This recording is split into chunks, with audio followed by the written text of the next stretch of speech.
Muy bien, vamos a empezar con esta pregunta base. ¿Es Dios bueno? ¿Es realmente Dios es bueno? Lo pregunto a la luz de estas situaciones. Cuando sufrimos, estamos sufriendo y Dios es bueno. Cuando nos duele alguna situación, cuando estamos enfermos, ¿es Dios bueno? Cuando hay muerte a nuestro alrededor o aflicción o algún desastre natural, algún diagnóstico fatalista, la pregunta que primero viene a nuestras mentes es: ¿Dios es bueno realmente? La gran mayoría de nosotros vamos a coincidir que efectivamente, a pesar de estas cosas, Dios es bueno, pero el cómo llegamos a esta verdad es, como decimos comúnmente, un merequetengue, ¿no? Todo un proceso en nuestras vidas. Yo quisiera compartir una historia de un pastor que llegó a una conclusión muy interesante después de una experiencia. Yo quiero que ustedes me sigan en esta historia porque vamos a desprender algunas verdades a partir de esto. Esto es lo que él escribió. Mi esposa y yo pasamos la tarde en casa de nuestros amigos Paul y Debbie. Su casa era como un refrigerio para nosotros, no solo porque tenía una alberca, sino porque había una gran amistad con ellos. Gina, mi hija de 2 años, le encantaba jugar con los hijos de Paul y Debbie. Y eso era exactamente lo que mi hija estaba haciendo cuando se cayó. No teníamos la intención de dejar a los niños desatendidos. Simplemente habíamos entrado a la casa por un momento para servir la comida. Estábamos apenas platicando, sirviéndonos la comida, cuando la hija de Paul, de 4 años de edad, entró y de una manera muy casual le dijo a su mamá: Gina cayó a la alberca. Cuando escuchamos esto, salimos volando. Gina estaba golpeando el agua con sus manos en un intento desesperado por no hundirse, pues no llevaba ningún chaleco salvavidas puesto. Paul, mi amigo, la alcanzó primero.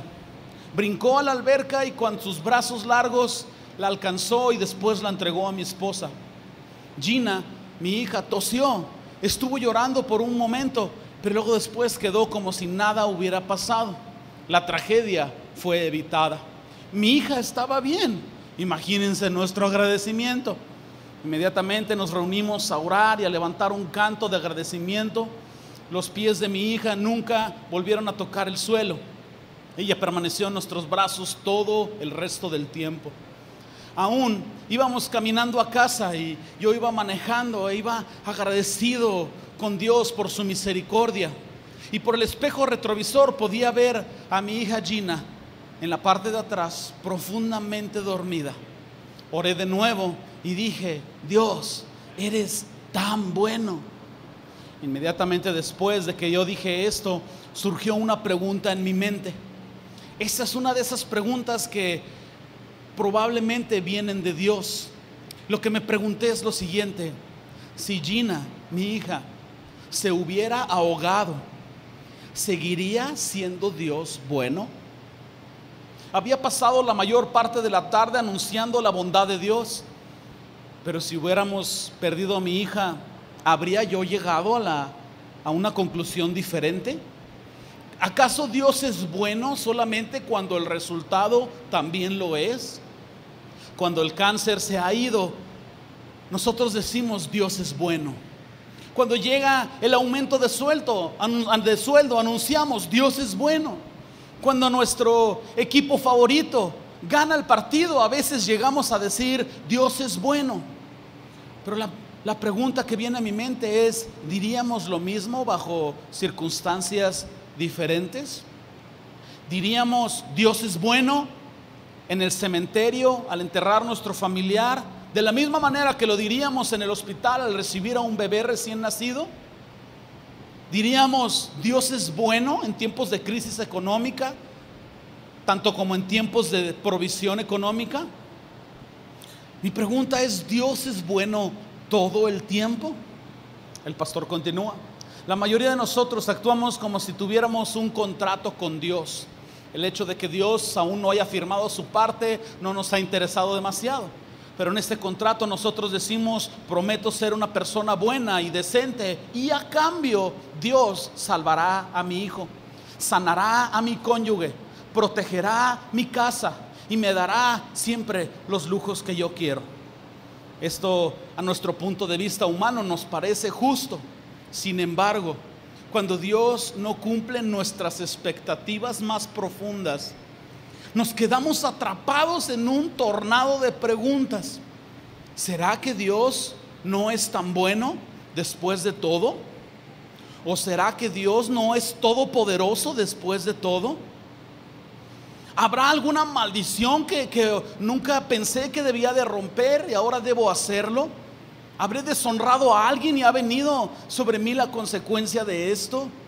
Cuando en la vida no nos va bien, la pregunta es: ¿qué debemos de nosotros pensar acerca de Dios?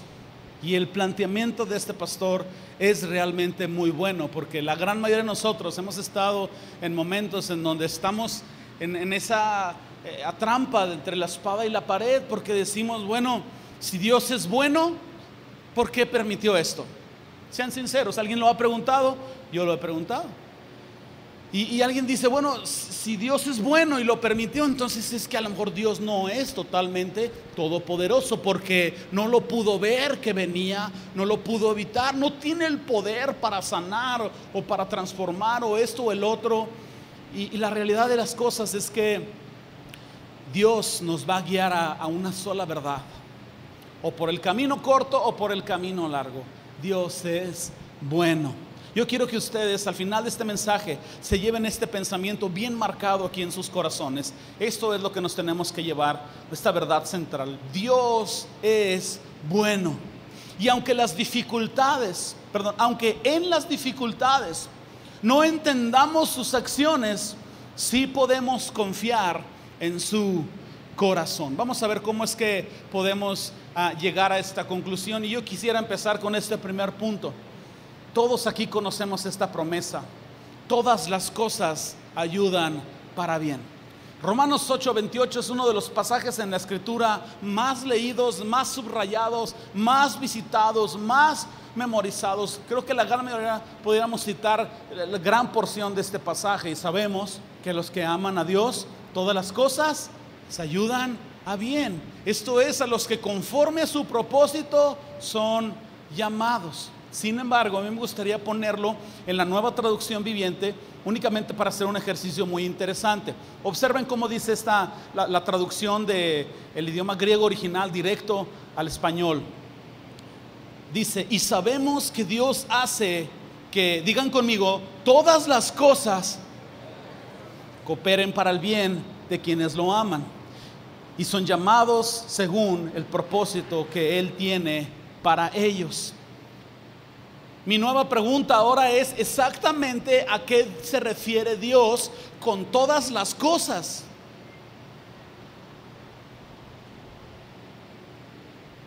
Piensen por un momento. Cuando un padre entierra a su hijo, cuando un hijo se queda sin padres, cuando se ha incendiado nuestra casa, cuando un tsunami ha devastado una ciudad, tú nombra la tragedia que tú quieras. Todo eso, si estamos entendiendo bien, está dentro de este paquete que se llama todas las cosas. ¿Estamos de acuerdo en esto? Entonces, para mí hay tantas cosas en este pasaje. De veras, pudiéramos tomar este pasaje y hacer un mensaje completo de domingo en una forma muy particular, a través de algunas experiencias difíciles. Mi esposa y yo hemos aprendido una verdad que se desprende, una de tantas de este pasaje, y es el hecho de amar a Dios en medio del sufrimiento. Esta promesa es para aquellos que, a pesar de que están sufriendo, mantienen el ritmo de amar al Señor, no por ningún intercambio, sino por el simple hecho de que, a pesar del sufrimiento, Dios no deja de ser un Dios amoroso, y nosotros no dejamos de seguir dependiendo de Él. Entonces implica tanto continuar amando a Dios a pesar de la dificultad y decir: Señor, aunque el resultado no favorezca, yo te amo y yo te adoro, porque como yo me sienta no tiene nada que ver con lo que tú eres. Aun si yo siento que el techo es de bronce y mi adoración no sube porque estoy emocionalmente de esta manera o de esta otra manera, eso no cambia la verdad de lo que tú eres. De manera que yo te adoro, Dios, por lo que tú eres, no por lo que tú haces. Pero bueno, esa será quizás otra verdad que en otro momento vamos a poder atender. Lo que me interesaría ahorita es hacer un ejercicio muy interesante. Regresemos a este concepto de todas las cosas. Ok. ¿Qué les parece si, no se van a asustar, no vamos a alterar la palabra de Dios? Eso jamás nos atreveríamos a hacer esto, jamás lo haría. Simplemente es un ejercicio porque todas las cosas es un concepto demasiado completo y amplio. Pero ¿qué les parece si lo hacemos muy personal? Y en vez de todas las cosas le ponemos el título de nuestra tragedia. Si hacemos esto, tú puedes hacer este ejercicio ahorita con libreta y pluma, en tu casa, con calma, en oración. Pero si tú le pusieras en vez de todas las cosas el título de tu tragedia, ¿cómo diría Romanos 8:28 en tu vida? Tengo algunos ejemplos que quizás te ayuden. Voy con el primero. Y sabemos que Dios hace que en el hospital las cosas cooperen para el bien de quienes lo aman y son llamados según el propósito que Él tiene para ellos. Uno más. Y sabemos que Dios hace que en la enfermedad, que la enfermedad coopere para el bien de quienes lo aman y son llamados según el propósito que Él tiene para ellos. Voy con el tercero. Y sabemos que Dios hace que en la cárcel todas las cosas cooperen para el bien de quienes lo aman. Tengo un último. Y sabemos que Dios hace que en el desempleo, en el diagnóstico, en el proceso de separación, las cosas cooperen para el bien de quienes lo aman y son llamados según el propósito que tiene para ellos. Yo no sé si usted lo ha hecho. Yo una vez lo hice y nunca más lo volví a hacer, ni lo volveré a hacer en la vida. Pero un día de adolescente, amor, perdón que cuente esta historia, pero un día de adolescente estábamos ahí en el de Marlú. Y pues yo quería conquistar a cierta chica. O sea, yo ya había conquistado al 90% de las chicas para este punto. Pero había una que no se dejaba. No se crean, pues ahí estaba uno queriendo quedar bien, ¿no? Y de repente no falta ahí el bully que no te tiras de ahí arriba. Los que me conocen saben que yo tengo terror a las alturas. Yo me subo a la silla y tengo miedo. Pero pues esta chica valía la pena. Era un poquillo viscona, pero... Y me subí y dije, no, capaz de que me gane un beso, ¿no? Y me subí a mero arriba. No les puedo explicar. Ahí arriba estaba sufriendo horrible, pero pues ya había dicho, ¿no? Decía, me bajo y pierdo las otras 90. Dije, no, ya no hay vuelta para atrás, hermano. Y como pude me aventé. No, de veras, no les puedo explicar cómo se revolvieron ciertas partes de mi interior y de mi cuerpo, así como una licuadora. No, olvídense, no. Mire, ya hasta me dio miedo, ya me quiero bajar de aquí. Y cuando entré al agua, sentí que había entrado como 10 metros. Entré y bajaba. Y yo había agarrado aire antes de subir. Y cuando subí, mis piececitos hermosos rozaron el fondo. Y empecé a subir y se me hacía eterno que no subía. Y no me dio un beso la condenada. Pero bueno, les platico esta historia tan tonta y tan simple, porque a veces caemos tan profundo que sentimos que no vamos a alcanzar el fondo.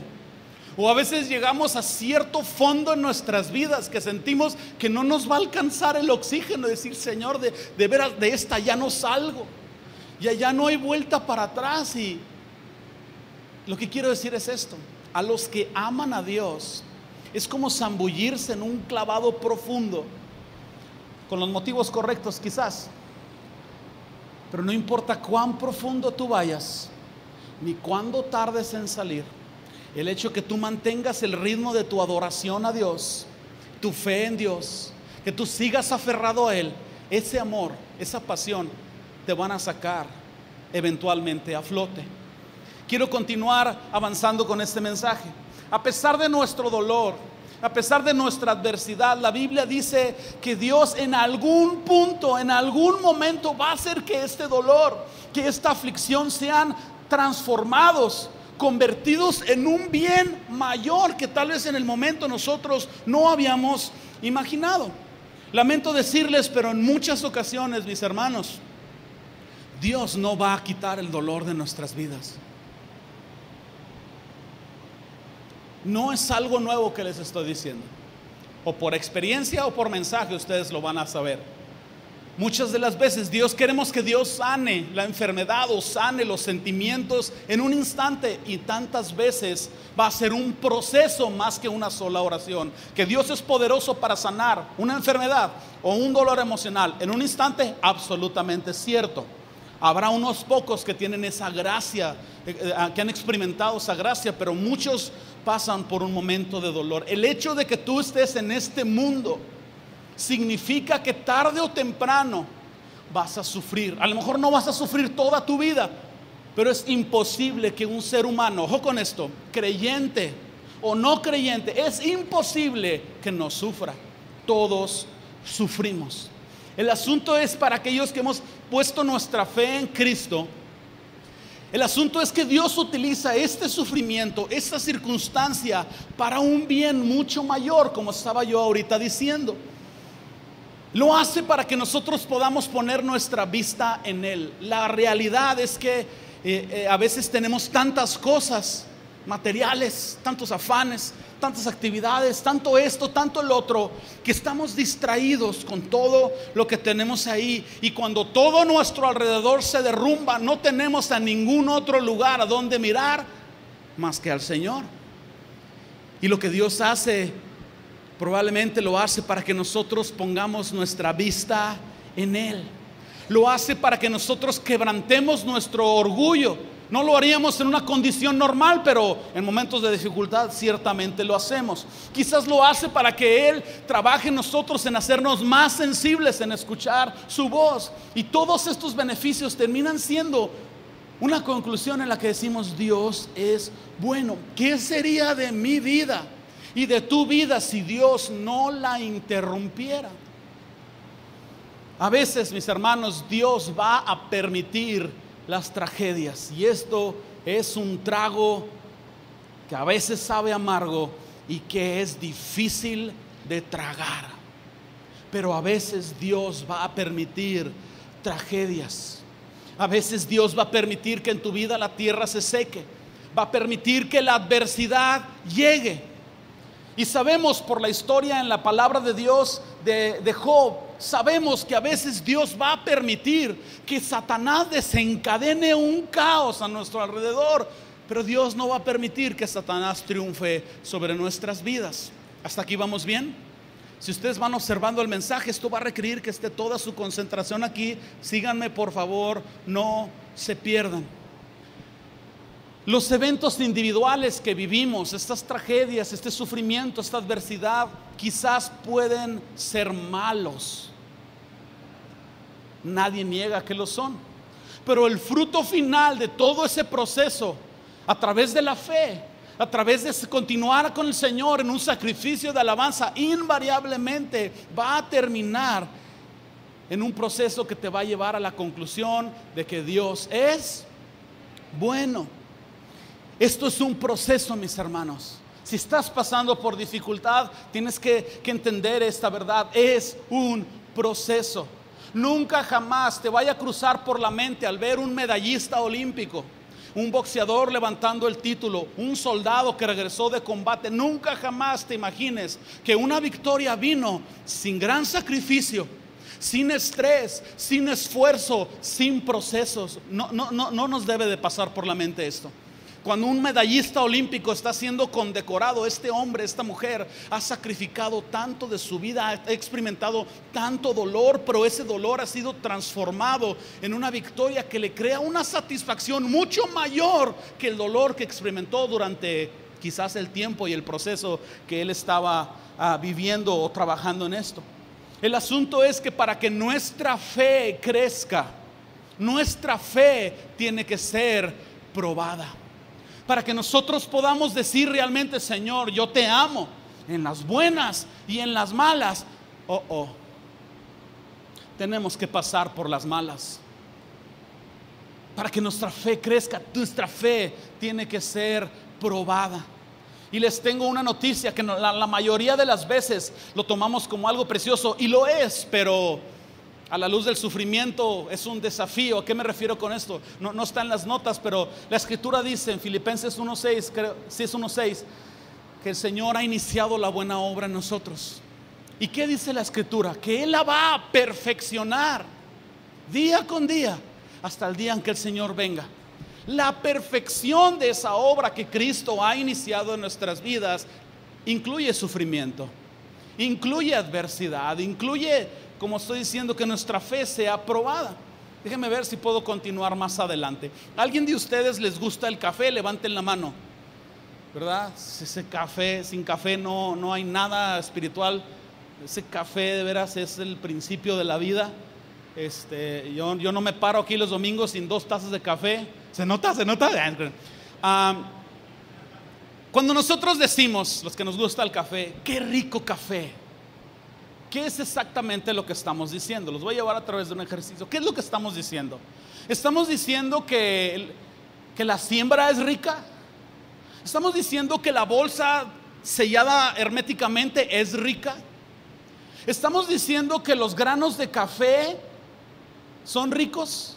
Estamos diciendo que el agua caliente es rica. Estamos diciendo que la cafetera es rica. Y si le agregas un poquito de crema y una esplenda, hombre, mi hermano, ahora sí.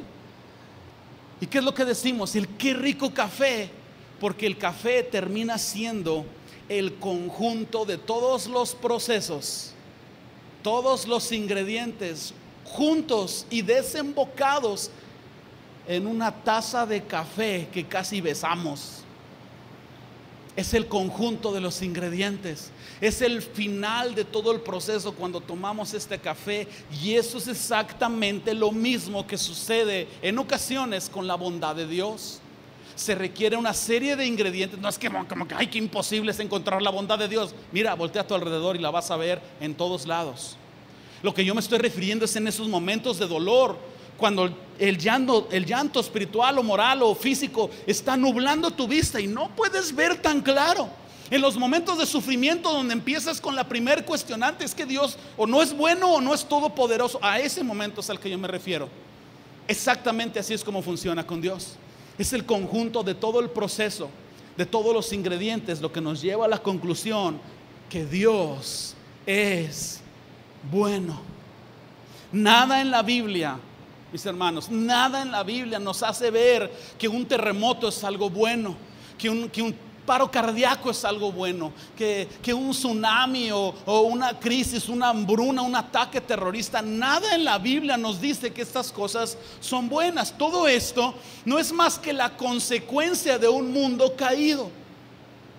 Necesitábamos que Cristo viniera a redimir todas las cosas para que esto no pudiera continuar. Y eventualmente llegará el día en que todo esto termine. Mientras tanto estamos en este mundo caído. Y creas en Jesús o no creas en Jesús, el sufrimiento va a llegar a tu vida. La tragedia va a venir a tu vida o a tu pueblo o a algún lugar cercano. Lo que sí sabemos es que en la escritura nos dice que cada historia, cada pasaje, cada circunstancia es un proceso de ingredientes que lleva a los personajes a la conclusión de que Dios es bueno. Cada mensaje en la escritura, cada historia que encontramos ahí de los personajes que consideramos héroes de la fe, cada historia no ha llegado a su conclusión sin que sea intensa, sin que sea difícil. Nosotros sabemos los resultados de que Dios es bueno al leer la escritura, pero piensa en todos estos personajes como si estuviéramos viendo una película y de repente, bueno, ya no hacemos esto, porque ya es con el clic, pero yo soy de la generación antigua, entonces voy a hacer esto. Y de repente ponemos pausa al VHS, nomás por puro placer. ¿Alguien conoció el VHS? Levante la mano. Gracias. El beta. ¿Alguien conoció el beta? Muy bien. ¿Alguien fue y rentó películas en beta? Ya estoy yendo muchos años atrás, está bien, ahí lo vamos a parar. Si nosotros pusiéramos pausa en la historia de estos personajes, sería exactamente la situación que muchos de nosotros estamos teniendo en momentos de sufrimiento. En medio de la adversidad, este hombre llamado Job está en una cama. ha enterrado a varios de sus familiares, ha perdido toda su confianza económica. Todos sus amigos le están dando bien duros porque uno piensa una cosa, otro aquí. Su esposa le está diciendo de cosas también y está ahí el pobre joven en la cama, sin maldecir a Dios, pero tratando de razonar qué fue lo que sucedió en su vida. ¿Qué maldición no rompió?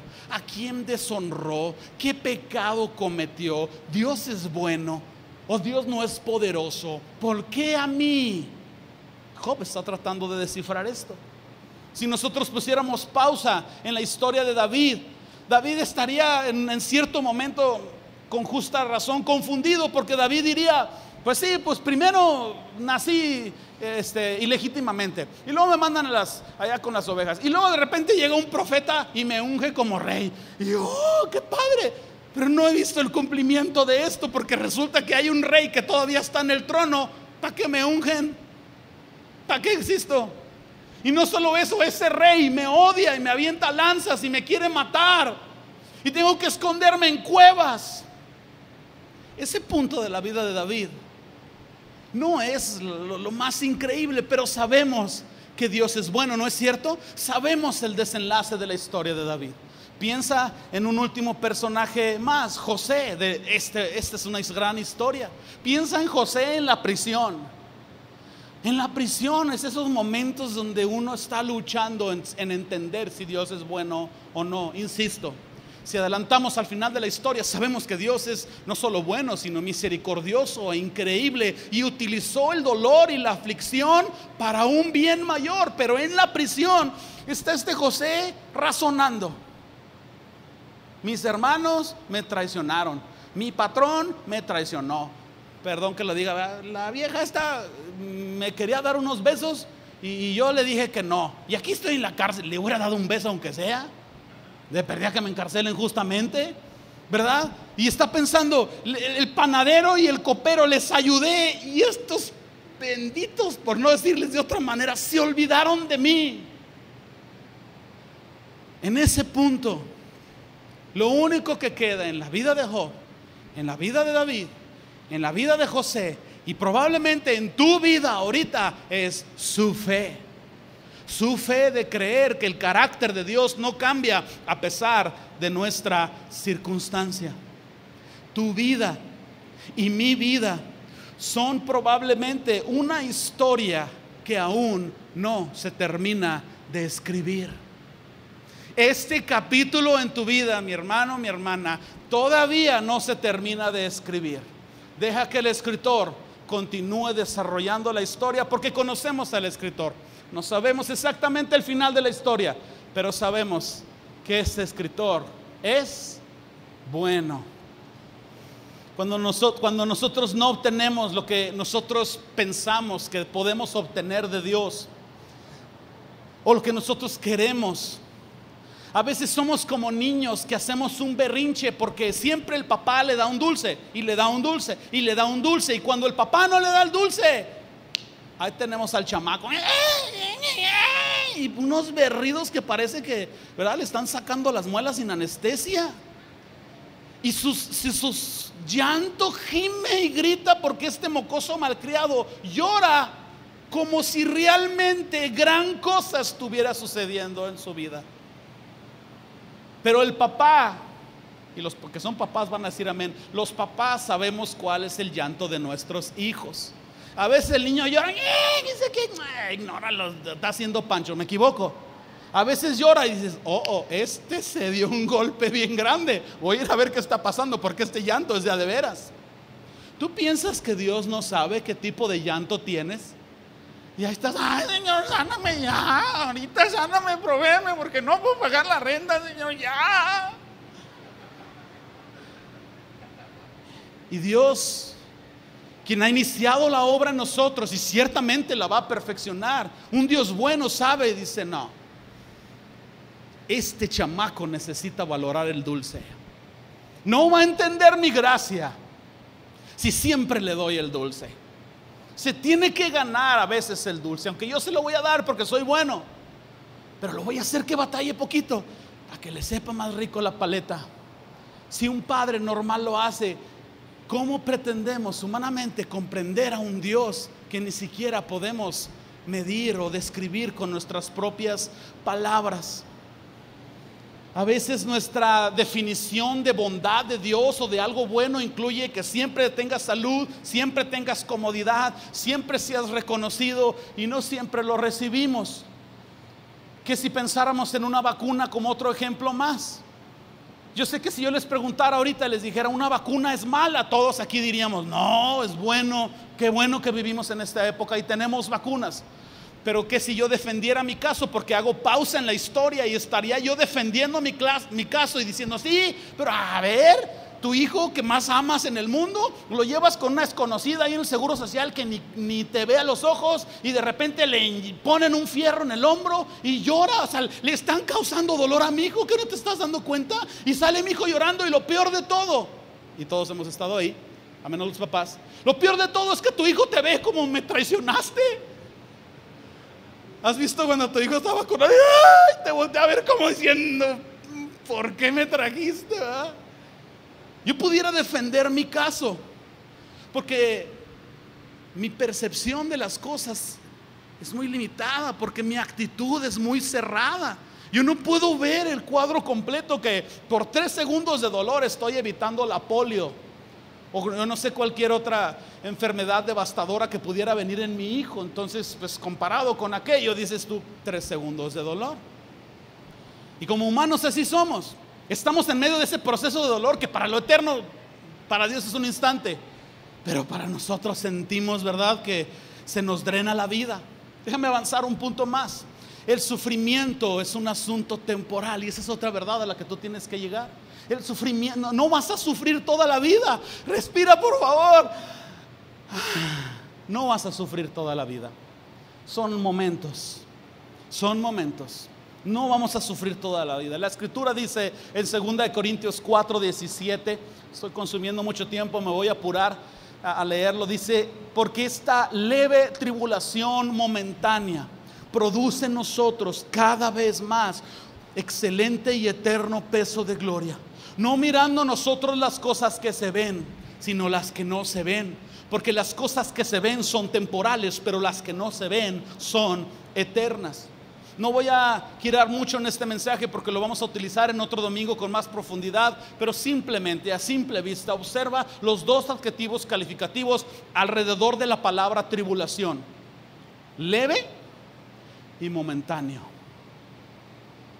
Misma cosa que Romanos 8:28. Haz otro ejercicio en casa. En vez de leve, ponle el símbolo de tu tragedia. En vez de momentáneo, ponle el símbolo de tu tragedia. Y tú puedes decir, ¿por qué este leve diagnóstico temporal produce en mi vida cada vez un más excelente peso de gloria? ¿Por qué este leve desempleo temporal produce, por la gracia de Dios en mi vida, cada vez más un excelente peso de gloria? Y pudiéramos continuar. ¿Hasta aquí vamos bien? Agárrense. Imagínate esto, que llegara una empresa o que te sacaras ahí una promoción de algo, y que esta empresa te dijera, ¿sabes qué? Te vamos a dar las vacaciones que tú quieras, te llevamos al mundial. ¿Dónde es el siguiente mundial? A ver, los futbolistas. ¿Dónde? En Dubái, es el siguiente mundial de fútbol. Te llevamos a Dubái.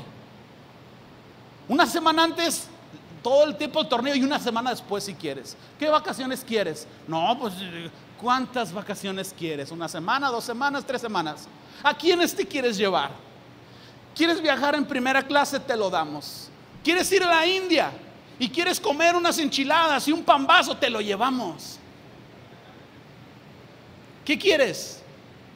Tiempo que quieras, todo el placer que tú quieras. La única condición es que soportes esta vacuna que te vamos a inyectar en tu hombro, que te va a prevenir de la polio, tal vez, y va a durar 3 segundos de dolor. Yo creo que la gran mayoría de nosotros aceptaríamos. Mis hermanos, lamento decirles con mi amoroso corazón de pastor, pero si me llevan al mundial, los dejo solos ese mes.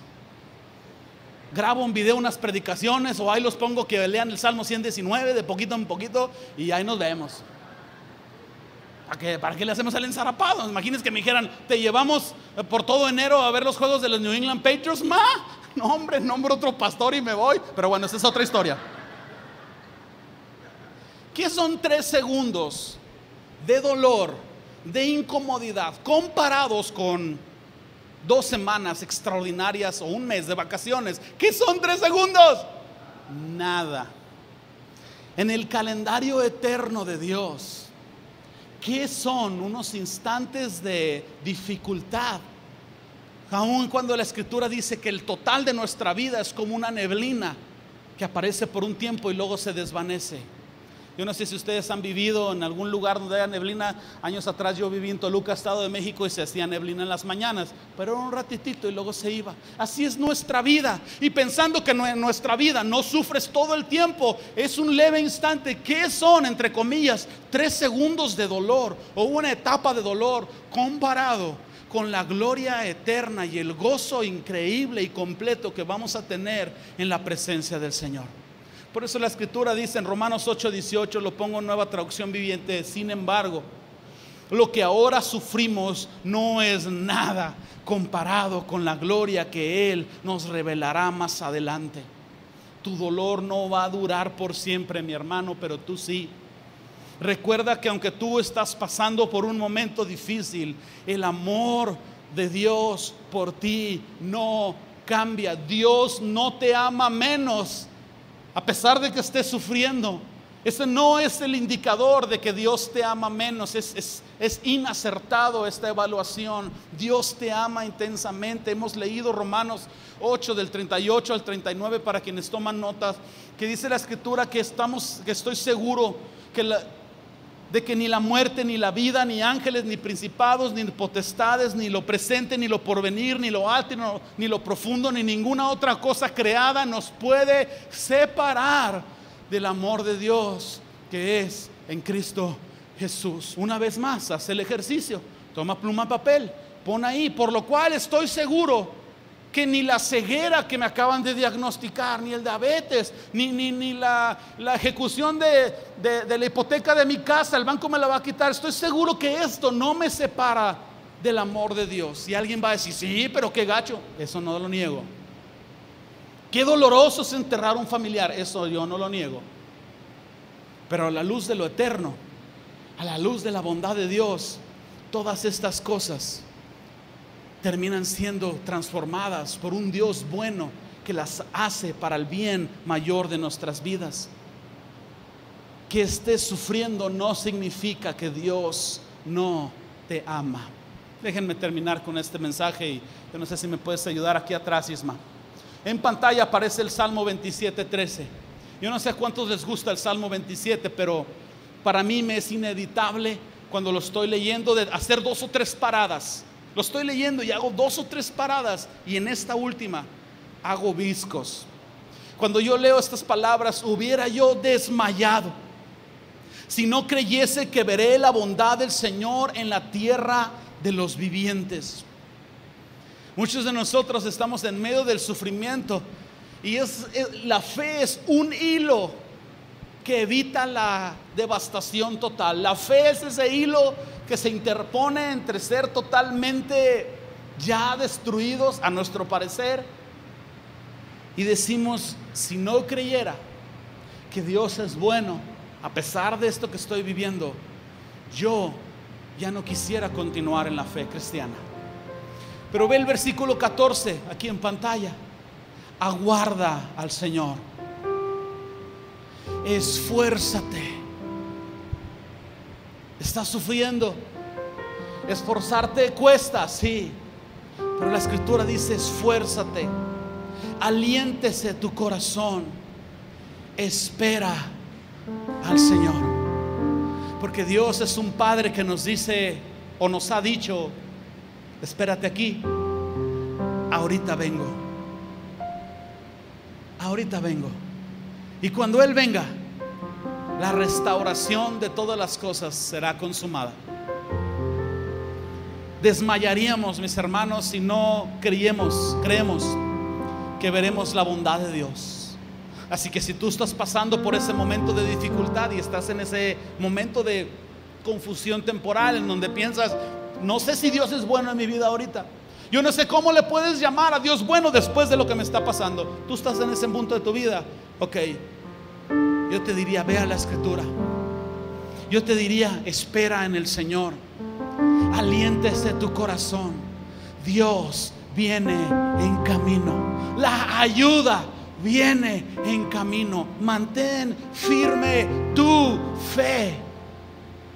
Porque como dijimos al principio, este pensamiento que nos tenemos que llevar: Dios es bueno, y aunque no entendamos sus acciones, podemos confiar en su corazón.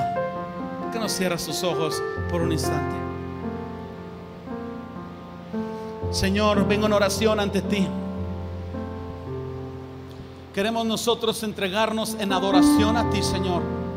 A pesar del sufrimiento que algunos estén llevando, Señor, nosotros sabemos que tú eres bueno, que para siempre es tu misericordia.